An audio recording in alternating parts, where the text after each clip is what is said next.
Samantalang mapunta naman tayo dito, pangbabastos di umano ni Lisa Marcos. Huling group, huli sa video. Ano ba tong pangbabastos na to? So panoorin natin sa balita ni Jojo de Guzman. Isang kabastusan ditong si Lisa Marcos dito sa event na Gintong Parangal para sa mga choir. Binastos Binastos ba? Yung parangal para sa mga choir. Tingnan natin, ano ba ito? So dito sa una kasing check. Parangal para sa mga choir. Okay. Kaya inabot kagad doon sa receiver. So basically yung mga unang check hindi niya hawak or hindi niya hinawakan. Inabot lang. Tapos dito sa pangalawang check ayan. Okay. Makikita natin na hindi niya hinawakan. Ayaw niya hawakan Ayaw niyang kasi tamad. Ayan, inabot lang. Inabot. Okay, inabot. Inabot yung pangalawang cheque. At tignan natin yung sumunod. Ito na. Ito na yung pangatlong cheque. So makikita natin dyan, hawak-hawak niya. Iniaabot niya. Tapos nung iniaabot niya, makita natin, aba, parang ayaw ihawakan Kaya ang ginawa niya, binitawan niya. Ayan, binitawan niya. Bastos, di ba? Bastos na, tamad na, maarte pa. Ayan, iniaabot niya. Tapos, hindi binitawan kasi. Tapos, ayan, ganyan siya. Ayan, nakita ninyo kung paano niya kunwaring bitawan kasi parang gusto niya, uy, kunin nyo na. Nung hindi kinuha, binitawan na niya. Ayan. Bastos, di ba? First lady. Tarantado no? Nung una, inawak-hawakan niya Tapos ngayon, ginanon niya para parang malalaglag. Nung bandang huli, binitawan niya na ang arte. Alam mo naman kagandahan ng Gago! Sorry. Nakakainis kasi bastos nga. Meron tayo. Sa tingin ko, ito talaga yung Pangulo Ito yung Pangulo kasi bastos. Siya yung nasusunod. Napaka New Yorker. Plastic. Yung they cannot afford me. Yung mga ganong ugali. Sa bagay, hindi tayo magtataka dahil ginawa nga ito sa Senate President Ginawa kay Chis yan. Oo nga kasi ginawa naman to kay Chis Escudero yung pangbaba. Bagay si Chis Escudero, bataan niya naman yun. Okay lang yun. Grabe yung ginawa Ayun panoorin natin ulit Kasi dito makikita niyo yung expression ng mukha niya. Parang ayaw niya nga alam ko hindi naman mabigat to Hindi naman sobrang bigat to na para, alam mo na yun, na para anuin mo, na parang katamaran mo. Okay, play natin ulit. Iniaabot niya.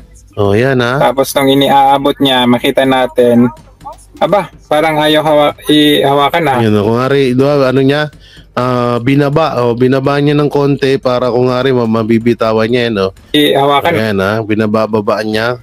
Kung ngari nangangali siya. Ihawakan Kaya ang ginawa niya, binitawan niya. Ayan, binitawan niya. Bastos, di ba? Bastos na, tamad na, maarte pa. Ang bastos no? Ang ina. Tanong ganyan sa ako, sinapak ko yan.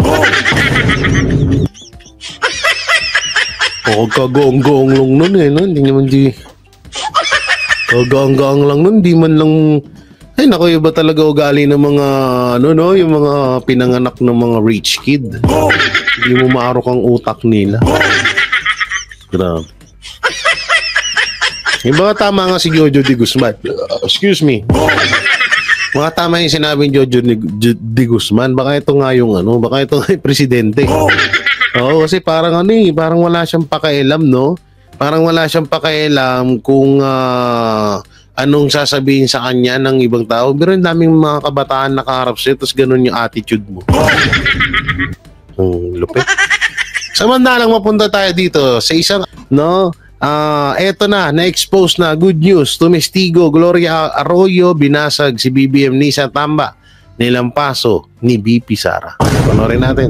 Ang balita, mamayagpag ng Agila, Vice President Sara Duterte, hindi na mapipigilan pa. Isa na namang patunay na sa kabila ng samutsaring pangbabatikos at walang katapusang pagdinig na di umano'y pinupolitika lamang ang Office of the Vice President, patuloy pa rin ang tiwala ng taong bayan. Vice President Sara Duterte, nilampaso ang lahat at nangunguna pa rin sa inilabas na bagong survey para sa 2028 presidential election. At dating Pangulong Gloria Macapagal-Arroyo, tila binasag na ang katahimikan at harapang sinapol ang Marcos administration.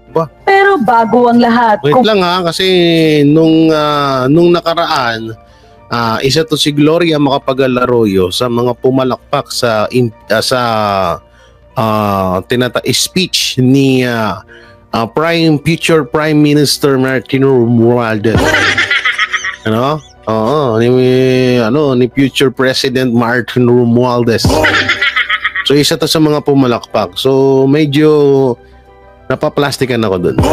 lahat pa ng bagong video na i-upload namin. At yun pa sa WR Numero Research sa kanilang 2028 Presidential Survey, nangunguna si Vice President Sara Duterte na mayroong 24%. Dikit ang score nila ni Senator Raffy Tulfo. Pangatlo si Leni Robredo na nakakuha ng 9%. So, ba't wala si Tamba? Ba't wala si Tamba?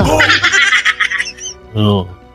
Na mayroong 27 na pwesto naman ang ex-senator na si Manny Pacquiao na nakakuha ng 4%. Nakasama naman sa ikawalong pwesto ang matapang na senador na si Ruben Padilla na nakakuha ng 3%, at ang panghuli at pinakakawawa sa kabila ng mga ayuda na kanyang pinamudmod sa taong bayan ay lagapak pa rin ang nakuhang tiwala ng taong bayan sa kanya. Nasa panghuling pwesto naman ang House Speaker na si Martin Romualdez na nakakuha lang ng 1%.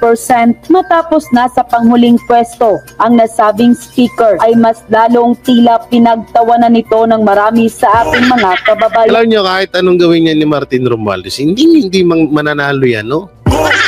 Kaya totoo yan, kahit na sabihin na natin namang daya yan sa eleksyon, hindi mananalo yan. Dahil sa kabila ng walang katapusang pinamudbod na ayuda at pera ni Romualdez, tila hindi pa rin siya gusto ng taong bayan. Hindi naman nakapagpigil na magkomento si Crisette Laureta Chu at tila sinampal ng katotohanan ng nasabing speaker. Ayon pa sa kanya, ang tanga-tanga ng mga congressmen who still ally with Martin. He has spent more than 500 billion pesos in ayuda trying to make people love him and more. And yet, he still cannot get beyond 1 point in its nearly 3 years. Itaga niyo sa... Oo nga pala, no? Nung mga kamakailan ng mga video, palagi natin hinahanap yung 500 billion na pondo na di umano ay sabi-sabi nila na nahawakan o ibinigay kay Martin Romualdez. Tapos isinare naman sa mga congressman. So kung totoo man ho yun, ibig sabihin yung pera na yun ay alam na natin kung ano yung kinahinatnan nun ngayon. Bato on the grave of all my ancestors that Martin will never ever be the most loved or even liked politician. He will never be president. He won't even budge from the lowest rank as Indian na siya. Spending 1 trillion pesos more would not make a difference. It's not the money that the issue, because he is so uncharismatic, so unlikable, so insincere. You cannot sense, for lack of a better word, the evil in him. You are hitching your wagon to a falling star. 1%. Nagbigay DS na si Mr. Will Talker na siyang pinagtawanan at sampal ng katotohanan. Speaker of the House na si Romualdez dahil mas malaki pa ang nakuhang porsyento nang hindi pa sigurado o undecided. Grabe, 1% lang, oh. BP Sara 24, Raffy Tulfo 24. Kawawa naman si Martin. Forward natin, ha. Forward natin sa sinabi ni Gloria Macapagal-Arroyo para hindi na tayo masyadong tumagal. Play. Malapit nang mag-negative rating si Speaker Martin Romualdez. Ang dating Pangulong Gloria Macapagal-Arroyo, nagbigay na siya ng short na pahayag lang, kailang malaman. Mula nung nadimok si PJ May na senior House Speaker, senior Deputy House Speaker, naging tahimik na siya. Ngayon na lang ulit nagsalita. Alam naman natin, very close itong dalawa. Nang dahil sa pagdimok ni Speaker Romualdez kay PJ May, kaya yon sa galit ni BP Sara, nag-resign siya sa partido. Lakas si MD.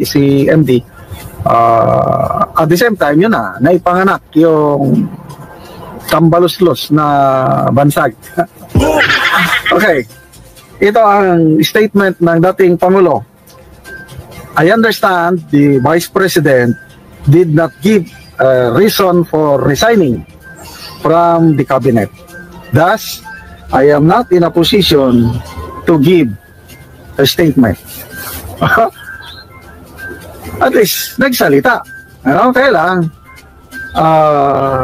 Tikom ang bibig ni BP Sara, walang binanggit na rason whatsoever. Hindi, tsaka ito na, hindi na kailangan pa magbanggit ng rason ni BP Sara doon sa pag-alis niya bilang DepEd Secretary. So ngayon, ito na nga yun Ito na yung sinasabi lagi ng mga, or lagi nating nakikita sa mga Duterte na talagang kapag nagbitaw kasi ng salita itong mga to, may pagka-logic talaga, no, or malalim. Laging may ibig sabihin. So ito na yung ibig sabihin niya. Kahit hindi na siya magbigay ng salita o pahayag sa pag-alis niya bilang DepEd Secretary, dito nakikita natin ngayon kung ano nga ba talaga ang tunay na dahilan. At ang tunay na dahilan nga, yung panggigipit at pangbabastos ng administrasyon kay BP Sara Duterte. Yun. No? At yun naman yung sinabi din ni Gloria Macapagal Arroyo. So tuloy pa natin. Itong si PJ May, wala rin siyang masabi, but at least nagsalita. Ito, wala bang posibilidad na itong dalawa ngayon, sila na ang magtandem na mangulo sa oposisyon? Kasi si PRRD, may edad na. Ngayon, kung si BP Sara, member sa cabinet ni PBBM, nadadamay siya. Kaya, bumababa ang rating ni PBBM, bumababa rin si BP Sara. Kasi nasa gobyerno siya. Ngayon, nakumalas na siya, wala na siya sa cabinet. BP na lang siya. Lalo na ngayon na magiging leader siya sa opposition, whatever nakapalpakan ng administrasyon ito, hindi na siya madadap. Totoo naman yun Nung lahat ng mga kapalpakan na nangyayari na ginagawa ng administrasyon, pati nga si BP Sara talaga medyo nadadamay kasi parang lumalabas kasi dyan parang kagustuhan din or tawag dito or hinapinapayagan ni BP Sara kung ano man yung mga kabulastugan na ginagawa ng administrasyon. So ngayon, napakamaliwanag na na hindi tinotolerate ni BP Sara yung mga kabulastugan na ginagawa ng gobyerno. Kaya siya umalis bilang DepEd Secretary na ngayon ay maliwanag na sa atin. At dito naman kay Gloria Macapagal Arroyo, thank you dahil si Gloria kasi medyo malayo loob ko rito Parang parang hindi siya nalalayo kay Amy Marcos. Sorry po sa lahat ng supporters ni Gloria Macapagal Arroyo. Salamat dahil paminsan-minsan tinutulungan mo or kinakampihan mo si BP Sara, pero sabi nga ni BP Sara hindi niya naman ugaling manghingi ng tulong or ayaw niya ng mga may kakampi kasi baka nga rin madamay. Iba din kasi yung iniwan na history sa atin ni Gloria Macapagal Arroyo, kaya medyo malayo ang loob ko at alam mo yun, kasi kung talagang against ka sa ginagawa ng gobyerno, dapat nung una pa lang na nakikita mong may kapalpakan, may kabulastugan, may milagro na nangyayari dyan sa administrasyon, dapat pa lang isa ka na sa mga tumiwalag or nagsabi ng katotohanan sa mga Pilipino. Kaso nung nakaraan, may pumapalakpak pa siya kasama sa mga congressman. So, pwede rin naman na natatakot din siya na baka Kasi pwedeng mangyari itong sasabihin ko, ito masakit to para sa mga supporters ni Gloria. Masakit to kasi pwede kasing mangyari na kaya lang kumakampi si Gloria Macapagal Arroyo kay BP Sara dahil utos din ni Tamba. Pwedeng ganun O ganito setup. Ito ano lang naman to, hula-hula lang naman. Wala po itong 100% na katotohanan. Halimbawa, si Gloria Macapagal Arroyo, isa sa mga congressman na hindi bumabanat sa mga Duterte. Halimbawa lamang na tinulungan or kinuntsaba ni Tambaluslos itong si Gloria na, oy, kaibiganin mo si Sara. Oy, i-close mo si Sara. Para malaman ko yung mga impormasyon kung ano yung mga gagawin niya. Pwedeng ganun mangyari, kaya dito medyo malayo ang loob ko rito kay Gloria Macapagal Arroyo. Dahil may mga kapalpakan din kasi at medyo hindi ko talaga gusto yung mga nangyari nung panahon na siya ang naging pangulo ng bansang Pilipinas. Pasensya na ho sa mga supporters ni pero doon sa pagtatanggol niya, kung totoo man yun, maraming salamat. Kasi ito, kaya ako naman to sinasabi sa inyo, medyo may trauma na rin ako may trauma na ako sa mga ganyan, yung kunwari ang babait sa mga Duterte. Tapos bandang uli magiging kaaway din pala. Lalo't pag nagigipit na. Mahirap yung ganun mahirap na magtiwala din ngayon. Kaya lalahanin natin lahat ng mga congressman, mga close at para best friend noon yan. Talagang todo dikit sa kay Duterte, sa kay PRRD. 'Di ba? Pero ngayon tingnan mo, sila na yung sumusungay kay PRRD. Kaya ayoko na rin magtiwala Kaya medyo wala akong tiwala diyan kay Gloria. Pero thank you dahil kinakampihan mo si BP Sara. So yung mga Banateros, anong may kukomento nyo sa mga napanood yung video, comment nyo lang po dyan sa baba. Siyempre, Anchor. Sa isang radio or TV anchor sa isang sikat na network na kung saan ay puro ka-fake niya siya ng hatid kay BP Sara. So eto siya, kilalang kilala niyo siya. Palagi niyo siya mapapanood sa mga nakakatakot na episode. Walang iba kundi si Ed Kaluwag. Ay, hindi pala, Ed Lingaw pala. Hindi pala si Ed Kaluwag to. Si Ed Lingaw, magkapangalan lang. O, ito, panoorin natin. Si Lisa Araneta at si Martin Romualdez. No joke. Git ni VP Sara Duterte, hindi tunay na banta ang kanyang binitaw. Lisa, pinatay ako. Pag pinatay ako, patayin mo si BBM.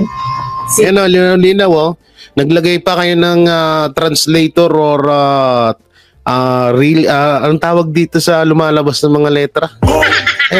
Kag pinatay ako, patayin mo si BBM, si Lisa at Lisa Araneta at si Martin Romualdez. No joke, ha? Sige, play. Joke. Git ni VP Sara Duterte, hindi tunay na banta ang kanyang binitawan sa nakaraang mga araw. Hindi naman talaga. Ay, tanga lang. Kaya nga kapag pinatay si BP Sara, patayin mo si Marco, si Lisa, si Tamba. Kaya nga meron nakalagay, kapag. Kasi kung totoong threat yun, ganito yun